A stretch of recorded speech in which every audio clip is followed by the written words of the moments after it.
प्रभु यीशु के नाम की महिमा हो। आप सभी को जय मसीह की। दैनिक एक मिशनरी जीवन में एक बार फिर मैं आपके सामने प्रस्तुत हूँ एक नई मिशनरी के साथ।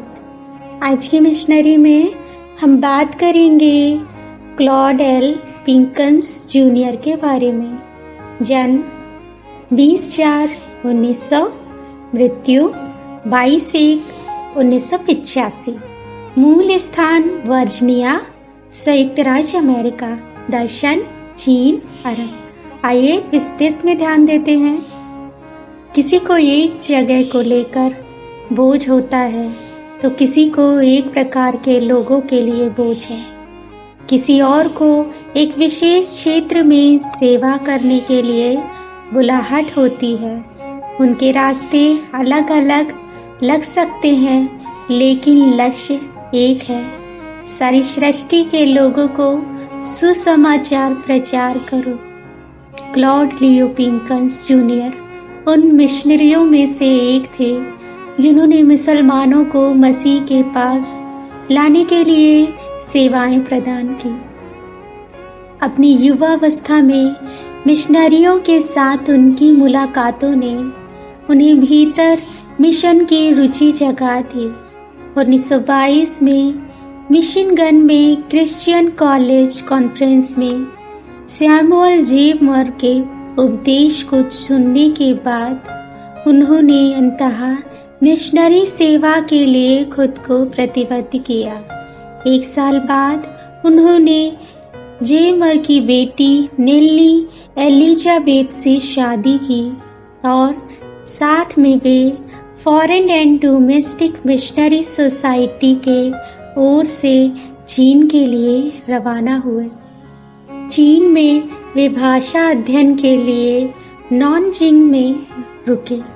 आंतरिक युद्ध के कारण उन्हें वहां से भागकर संघाई जाना पड़ा। वहां पिंकन society of friends of the Muslim in China में शामिल हो गए और इसके सचिव के रूप में कार्य किया। दूसरी ओर नेल्ली, जो एक प्रशिक्षित नर्स थी, बच्चों के लिए एक क्लिनिक चलाती थी और सेविकाई में अपने पति की सहायता करती थी। 1937 तक पिंकन्स ने यांगजी नदी के किनारे नदी के बंदरगाहों में और सेंट पीटर चर्च में सहायक पादरी के रूप में सेवा की।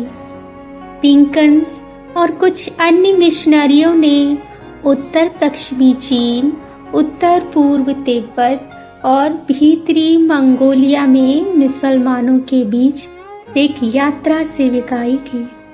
चीन जापानी युद्ध के दौरान उन्होंने जाम्बोआंगा फिलीपीन द्वीप समूह में मुसलमानों के बीच सेवा की और 1939 में मध्य चीन लौट आए।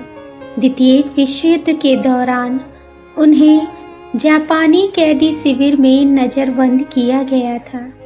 अपनी रिहाई के बाद वह वापस अमेरिका चले गए और न्यूयॉर्क में FDMS के लिए काम किया।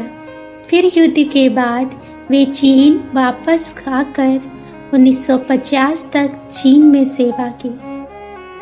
बाद में पिंकन्स अमेरिका में छात्रों के बीच सेविकाई में भागीदार थे। इसके बाद वे 1962 में अरब गए और कुछ वर्षों तक अरामको कंपनी के कर्मचारियों के बीच सेवा की।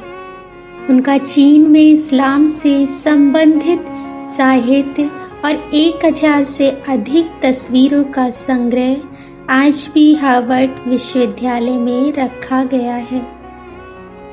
प्रिय, आपके जीवन में आपका लक्ष्य क्या है? हे प्रभु, मुझे जहाँ भी अवसर मिले उसे आपकी महिमा के लिए उपयोग करने में मेरी मदद करें। आमीन।